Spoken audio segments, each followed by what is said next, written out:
Have you ever been to one of those adult boutiques? Believe it or not, I've been a few times, but I want to tell you about the very first time I got something from a boutique. So, of course, I was dating a professor back in the day, and I couldn't go to the adult boutique, because I was too young at the time. And he decided to get me, let's just say, an appendage that looked like it belonged to an alien.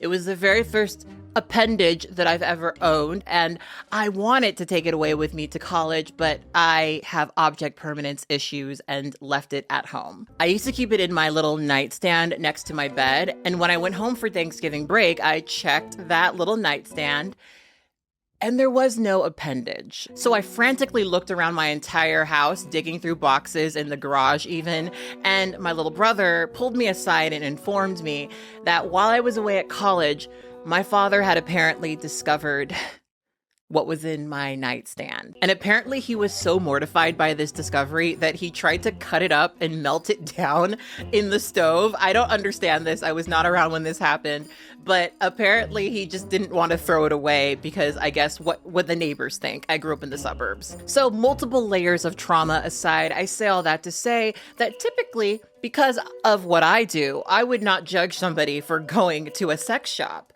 But it seems that a Republican politician named Mark Robinson happens to be a little bit too invested in people's sex lives and has a lot to say about the LGBT community, while, interestingly enough, apparently getting off on transgender porn.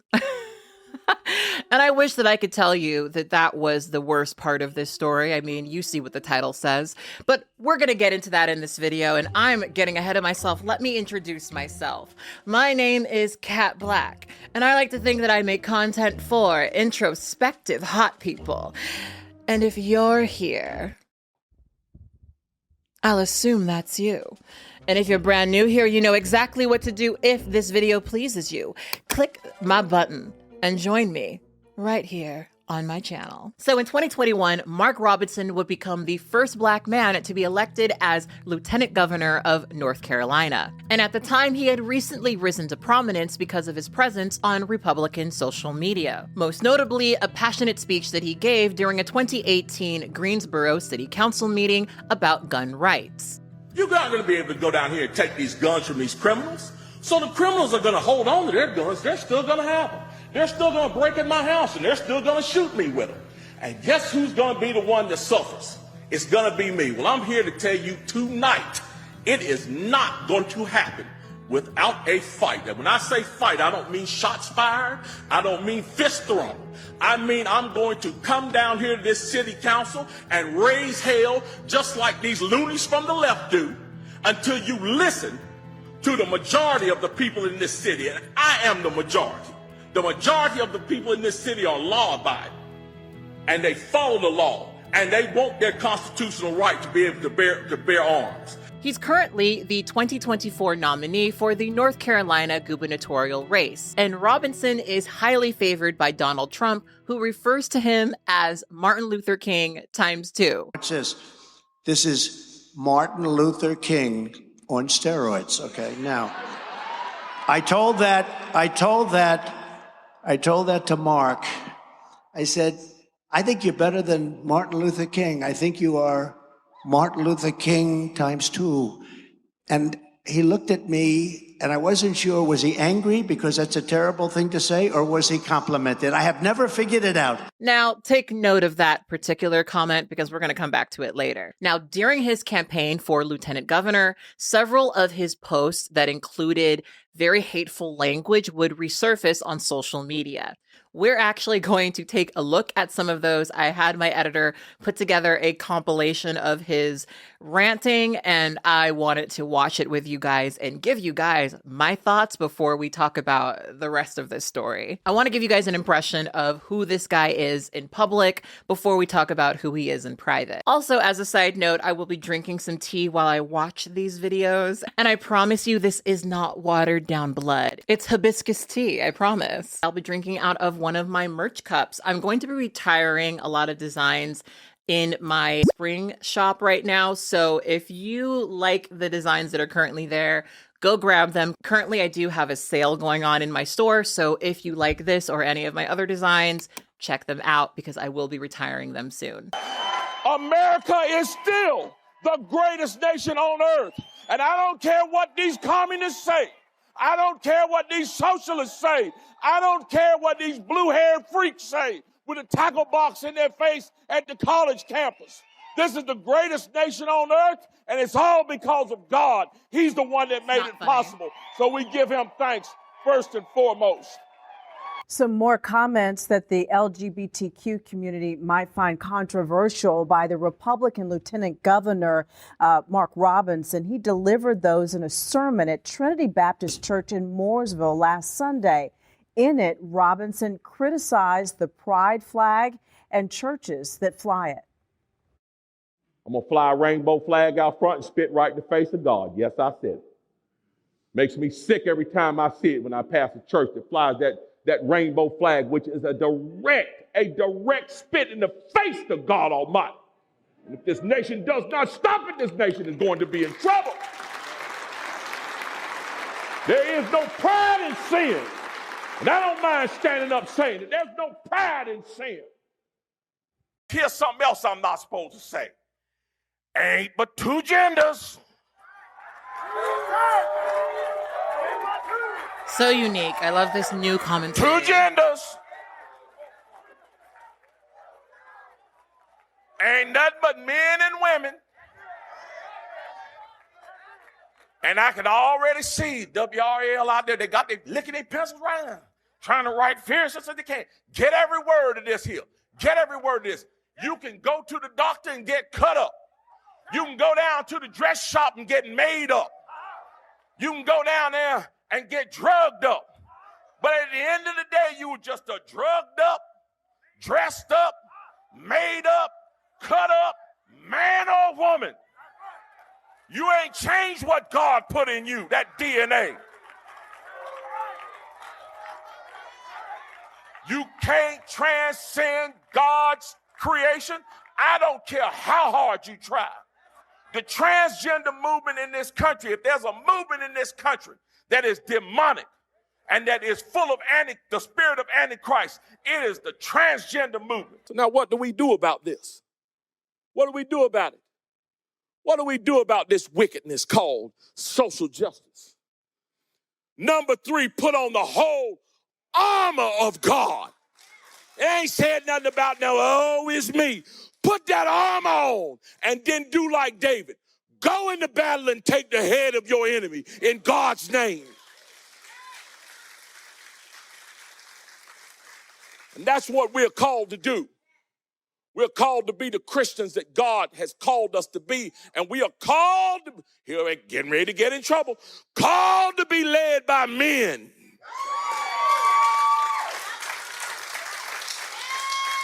God sent women out when he was supposed to do, when they had to do that thing.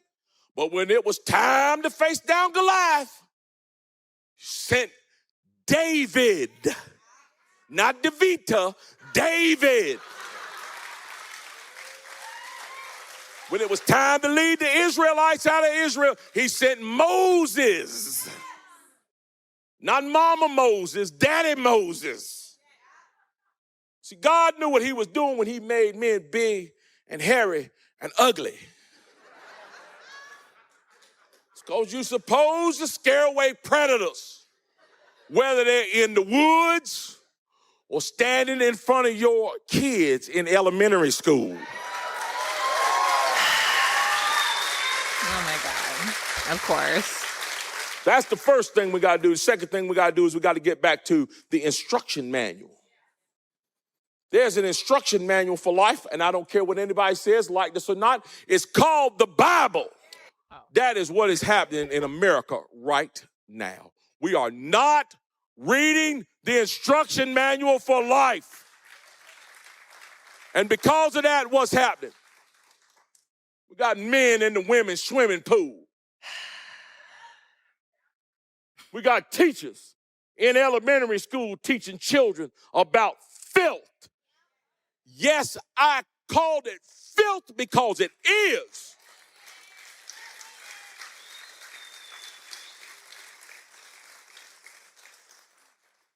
got teachers indoctrinating instead of educating. There's no reason anybody anywhere in America should be telling any child about transgenderism, homosexuality, any of that filth.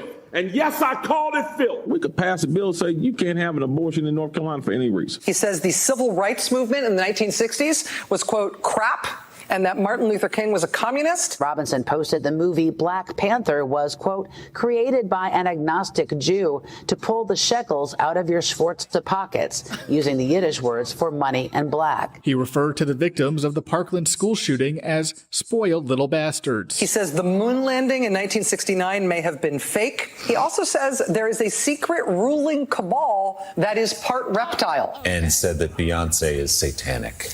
Well, he's right about that one. Just kidding. Nobody owes you anything for slavery. If you want to tell the truth about it, it is you who owes. It's you who owes. Damn. Why do you owe? What? Because somebody in those fields took stripes for you. Okay. Somebody, after those fields were ended and slavery was ended, somebody had to walk through Jim Crow for you. Okay. Somebody fought wars and died for you. Somebody lived less than because they didn't have what you have, and they did it for you.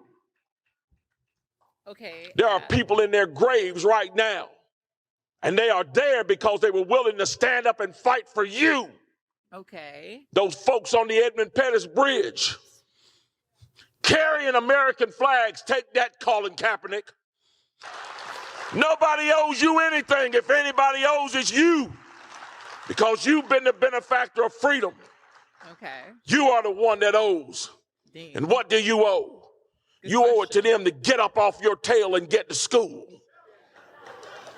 And when you get to school, you owe it to them to get up off your tail at school and get to work and get some learning in your head. Okay. And once you get that schooling in your head and get out of that school, you owe it to them to get to work. And then when you get to work and you get married, you owe it to them to take care of your children and not let the government take care of your children. It's you who owe. Nobody owes you a single solitary thing. The sacrifice and blood that has been laid out in this nation on your behalf, there is a bill at your feet for it. It's time you got up off your tail and went and go pay it. Nonsensical. Completely nonsensical. Like, what does slavery have to do with what he just said? That part I really don't understand. I mean, most of that was nonsensical. I think it's important to acknowledge Mark Robinson's history, where he started, because I think it contextualizes a lot of how we got to where he is. Mark Robinson grew up with a mother who was on welfare, who was abused by his father. His father was a bad man who mistreated him and his mother, and he didn't really grow up with a lot of positive male role models. And it wasn't until she passed away that they would eventually start going to church and his mother would become a born-again Christian. Now, if you're familiar with some of the sects of Christianity, born-again Christians tend to be very sanctimonious in a very particular way. So understanding that kind of contextualized a lot of Mark Robinson's way of speaking about religion. Mark Robinson really wouldn't develop a conservative politic until he read Rush Limbaugh's The Way It Ought to Be. Now, Rush Limbaugh, for those of you guys who don't know, was an incredibly problematic and hateful conservative radio host.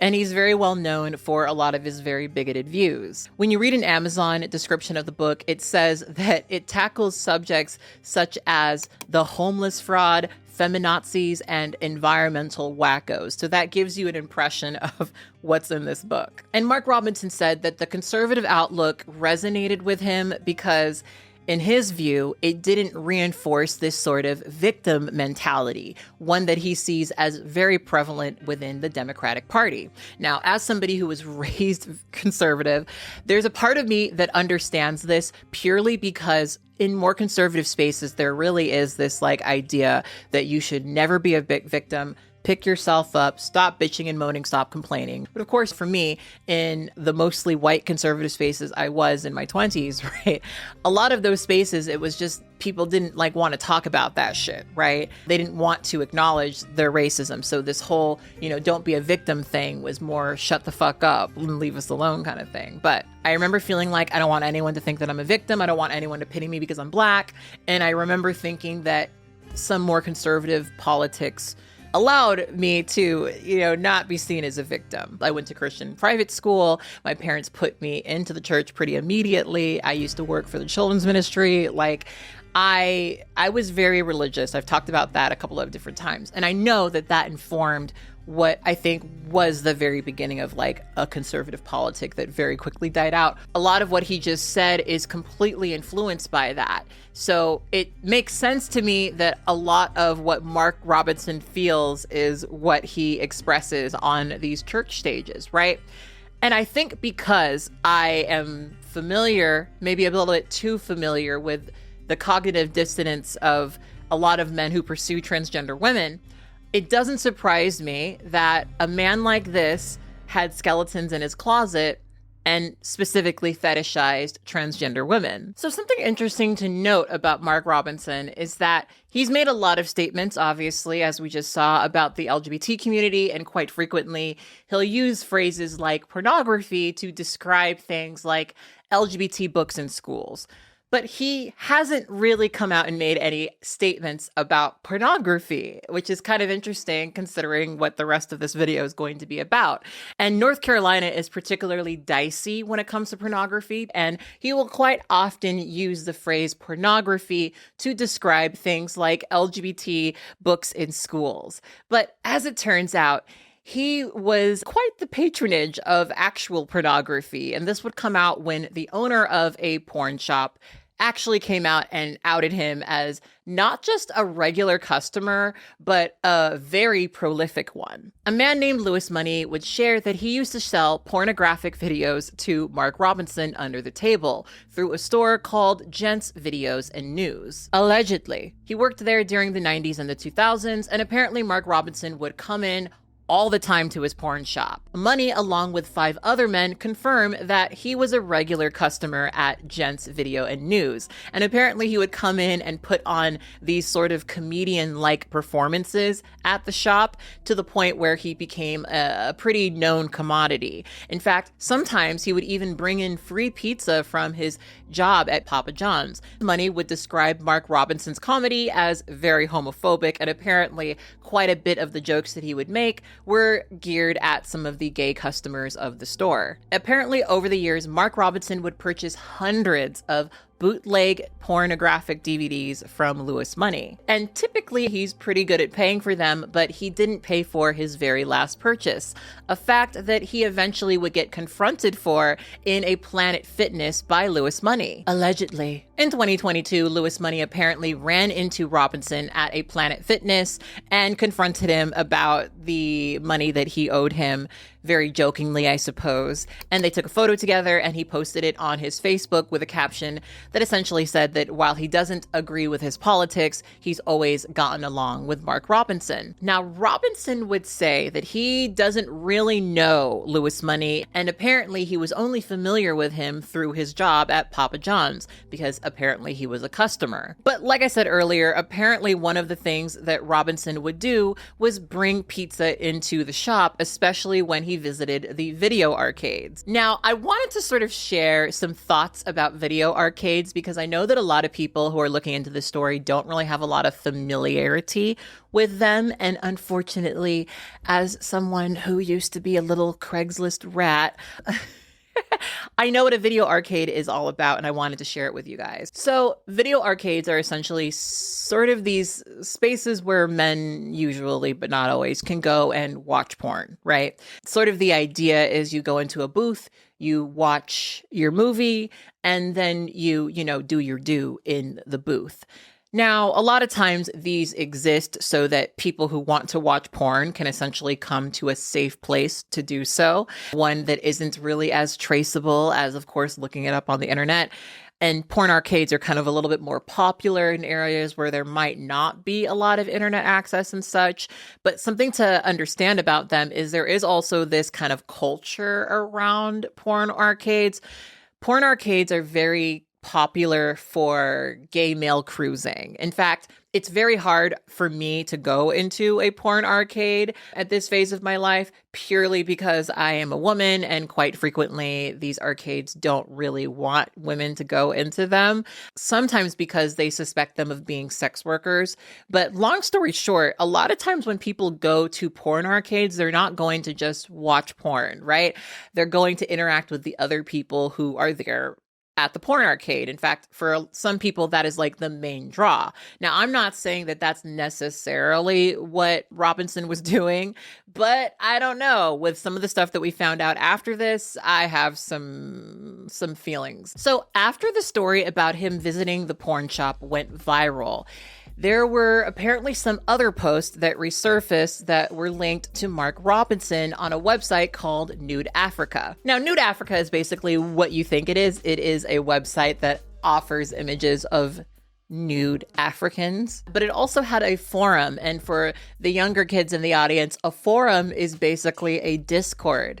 It's basically a Discord. It's what us millennials used to do when we were younger. Now, on the website, he used the username Mini Soldier, and that username was linked to several other websites, including a Reddit account that also had some questionable material on it. Now, the thing about this username that's important to understand is that Mark Robinson actually has several accounts tied to that username that use his full name, that use a lot of the same phrasing, that link to email accounts that have verifiably linked back to Mark Robinson.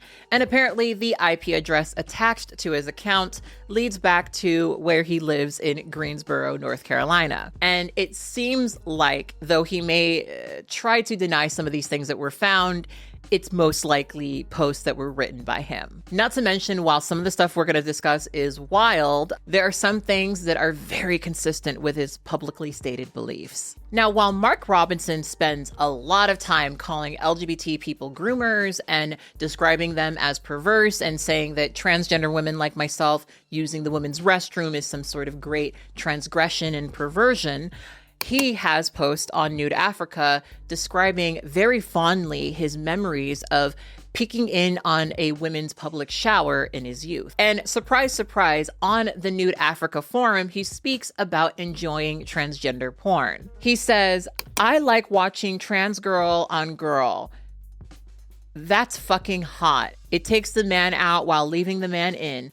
And yeah, I'm a perv too." You know, to many people who are not transgender women, I think this would be shocking to you. This idea that someone could very publicly make these statements about transgender people that paint them as predatory and disgusting and like the worst thing in the world, one of the greatest, travesties of our modern age. But unfortunately, as a transgender woman, I'm a little bit too familiar with the reality that a lot of men who fetishize transgender women at their core hate transgender women. I've spoken pretty frequently about how up until very recently, I have predominantly lived in conservative spaces. I lived in Orange County for 6 years, and I had a lot of friends who were conservatives, and I have dated quite a few Republican conservative men. A lot of conservative men are drawn to transgender women because we are a great taboo.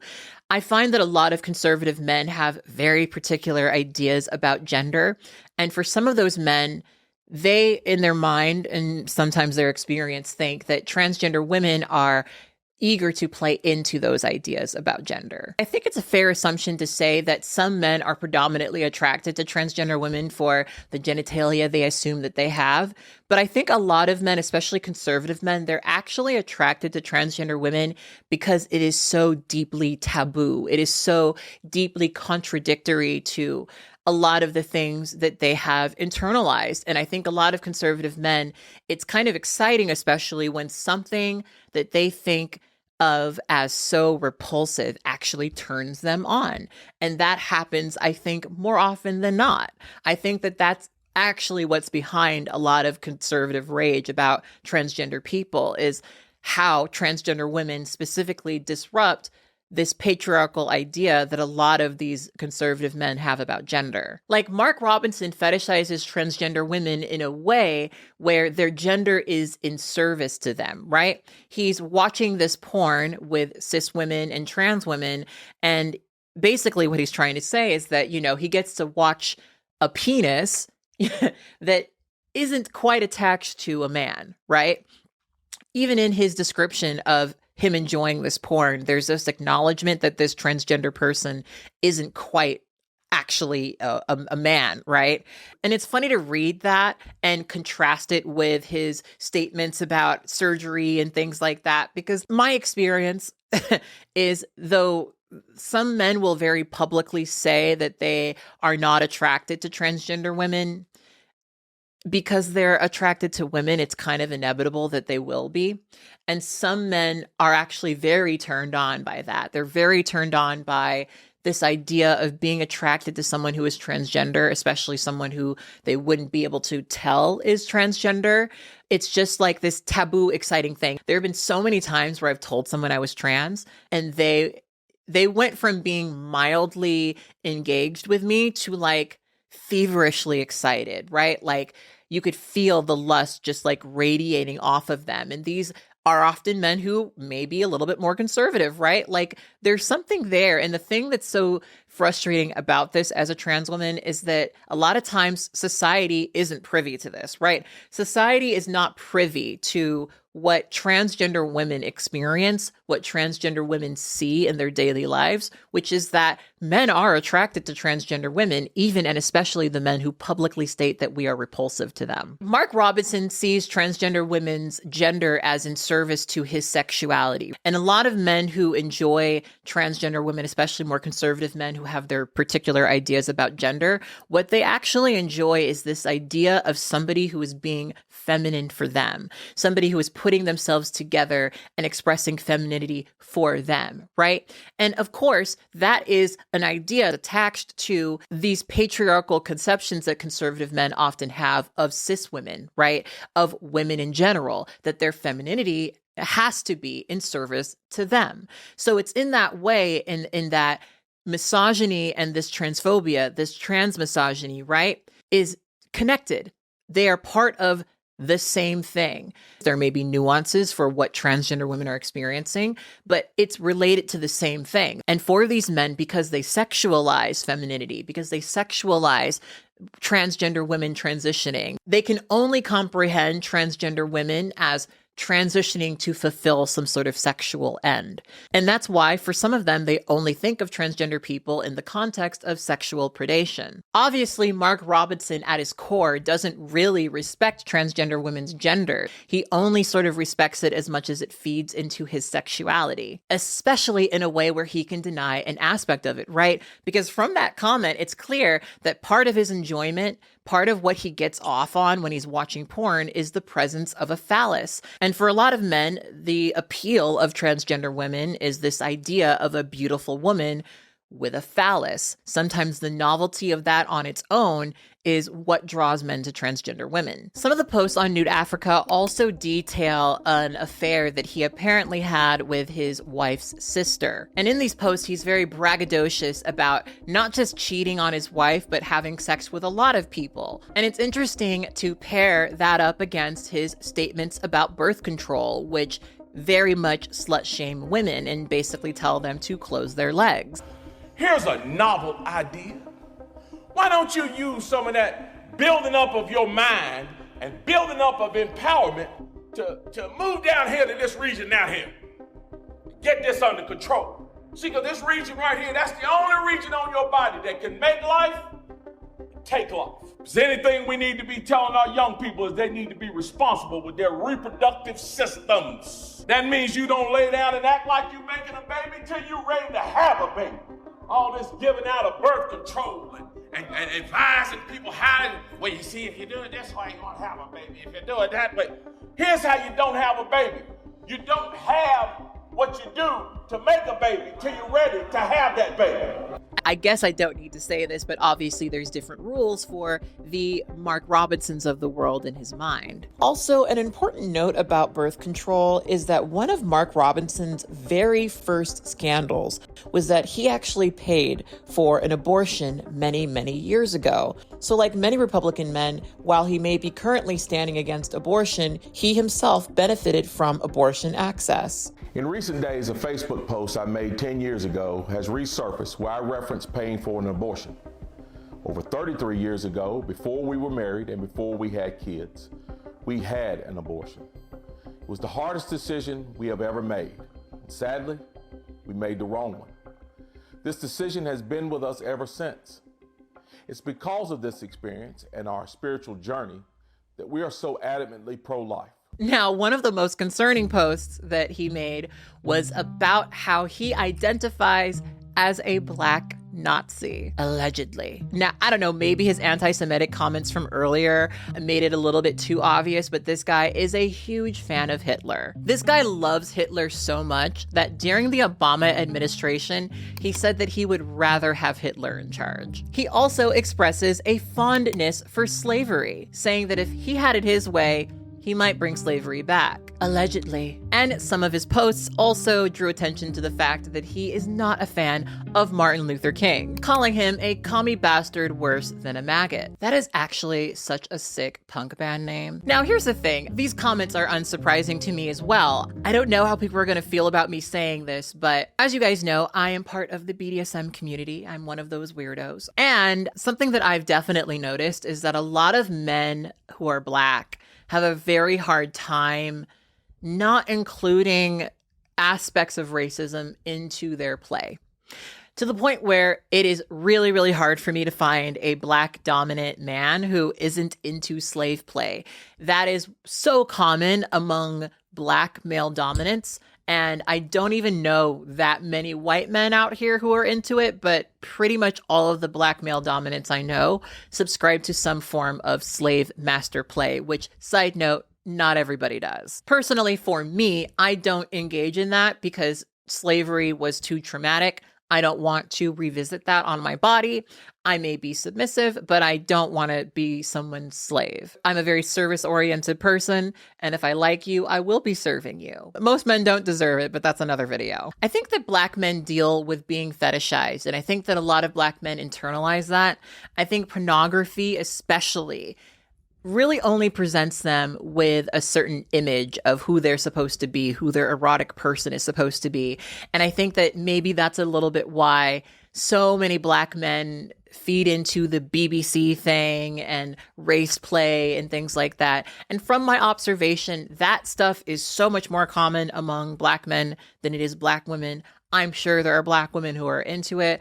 I've just not met any. But so many of the Black men that I have tried to connect with subscribe to some form of race play, and I'm just not into that. And you know, I think Black men leaning into race play and such, I think that that is an extension of them feeling disempowered. I think a lot of Black men feel disempowered, and I think that's also why they tend to be a little bit more likely to vote for Trump than Black women, honestly. I mean, I think Black men, and I think we really do need to correct the record on this, Black men in general are not very likely to vote for Donald Trump. But I think if there is a segment of the Black community that is likely to vote for Donald Trump, it is Black men. Because Black men often end up idolizing a type of white masculinity in this society.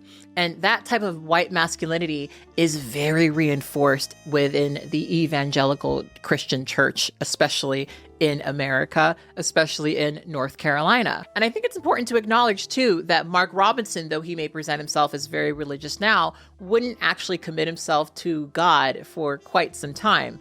Obviously, during the time when he was going to the porn shop, that was a time where he would probably say he was not walking within his faith. But it's important to note that because it seems a little bit to me, and this could just be my perspective, that Mark Robinson clings to the church for the reason that an increasing amount of young men are starting to cling to the church, because the church presents them with an image of patriarchy. Robinson's rant about women needing to close their legs happened in a church for a reason. Within the Christian church, there is this idea of a hierarchy where God is up here, the father is here, the mother is here, the children are here. And a lot of things within the Christian church are built to essentially reinforce that constantly. So when you listen to a lot of his rhetoric about men and women losing their way, about gender confusion and things, so much of conservative ire against transgender people relates to the idea that transgender people, by virtue of them transitioning, they kind of fuck up the narrative that's being reinforced by this patriarchal system within the context of the Christian church, right? If men and women don't have these very particular, very specific roles, it becomes harder and harder to control them, essentially. White supremacy requires binaries, these very specific roles for men and women. And that's why so much of the Trump campaign and so much of the shit that JD Vance says is all about women returning to a more traditional role where they can essentially continue to spread the legacy of a man. I personally think that Mark Robinson's early comedian days at the porn shop were just the predication for where he ultimately ended up in church. I think he likes the sound of his own voice. I think he likes the applause. I noticed in the last little bit that we watched of his little rants that he was making a point that didn't really make a point, right? Be thankful for slavery because there are people that, fought for you to be alive today. That's not really an argument, really. But he speaks with a certain cadence, and it's very clear to me that there are people who resonate with him for a very particular reason. In fact, there are a lot of Trump supporters who love Mark Robinson because he says things in a way that Donald Trump doesn't. He says things in a way that is so much more severe than Donald Trump. Now, of course, Trump's rhetoric has gotten a little bit more extreme lately, so he's not really hiding behind it in the way he once was. Watch my last video where I briefly talk about the Lee Atwater strategy that he has not really been clinging to. But long story short, a lot of people really enjoy Mark Robinson because, in their view, he tells it like it is. And one of the things that really bothers me about the way that a lot of Christians bang on about abusive LGBT people is that we definitely know that when someone in the church is abusive sexually, that the church will go out of its way to protect said person. There are so many churches in this country where a man assaults a woman and that woman is told to be forgiving towards that man for the assault. And there are so many churches where that thrives, that continues, and that destroys people who have a very genuine interest in being Christian. And you'll notice that a lot of times when abusive men get called out for being abusive, the very first thing that they will do is turn to religion. Because especially in this country, especially if said religion is Christianity, there's this sort of idea that once you become this religious person, you immediately become a good and ethical person, right? Unfortunately, in this society, there is a little bit of a tendency to give Christianity this benefit of the doubt of the moral high ground, of being somebody who is, of course, moral and good and safe. It's very possible that I'm wrong about this, but looking at who Mark Robinson is in public versus who he is in private sort of suggests to me that Mark Robinson's real relationship with Christianity is actually very shaky. And I'm not saying that to sort of appeal to a moral authority for Christians. I'm just saying that it's very clear that he doesn't actually believe some of the things that he's saying, right? And I think that for him, the biggest thing that the church has to offer is patriarchy. There's a reason why Ryan Waters, who is the annoying asshole that we've spoken about before on here, who used to work as like a woke auditor, but now has risen in power in the school system, there's a reason why in Oklahoma he has helped pass a bill that requires schools to carry a Bible. And it just so happens that one of the Bibles that meets all of the qualifications in the bill just so happens to be the Trump Bible. I don't necessarily think that this is unique to Republicans, but Republicans are very obviously leaning into religion because we live in a society that places religion on a certain pedestal. Mark Robinson is essentially actually the kind of black man that says all of the crazy racist shit that white people wish they could get away with saying. I mean, this dude is almost like the real life Uncle Ruckus in a way. When Trump described Mark Robinson as MLK times 2, it wasn't because MLK actually shares any similar ideas to Mark Robinson. Republicans love to tokenize MLK and narrow his work down to the I have a dream speech and completely ignoring that he was a socialist, but whatever. Robinson exists within the GOP ecosystem as a token that they can reference, that they can roll out as a speaker and say, hey, look, there's a black guy that agrees with me. And that's really all it is. I'm gonna be really honest. The thing that cracks me up about this story is that it is completely believable to me that someone like Mark Robinson wouldn't even think about like deleting his internet history or making sure that his accounts don't link back to each other. That's honestly one of the most believable things. And you know, I would laugh. I would think that this is funny, but Mark Robinson is the second most powerful person in North Carolina, a state that has been a battleground for LGBT rights. And frankly, I don't think that these men should be able to privately fetishize the kind of people that they are working to oppress. When Louis Money was asked why he came out and shared his story about Mark Robinson, he actually said that the only reason he did it was because he wanted the free promo. He wanted to promote his band.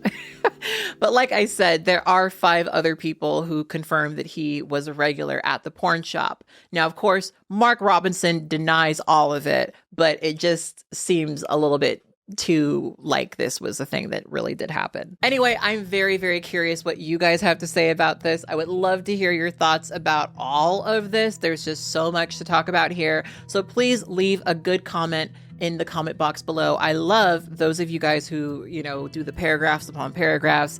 Y'all give me so much reading to do when I'm on the train, and I really appreciate it. If you enjoyed this video, please consider becoming one of my Patreon members. I really appreciate my Patreon members. Right now, you are seeing some $20 producers for this channel. I really appreciate those of you guys who have supported me consistently at that level. Shout out to all of you. And I want to start giving a shout out to some of the people who just joined my Patreon. So huge shout out to Zamira Davis, Sad BB, Piper Rosier, and Elton Hushka. Thank you guys so much for supporting me on Patreon. I really, really, really appreciate it. Anyway, as per usual, on that note, I will talk to you guys next time. And I want you to always remember and to never forget that you are beautiful and you are loved. Bye.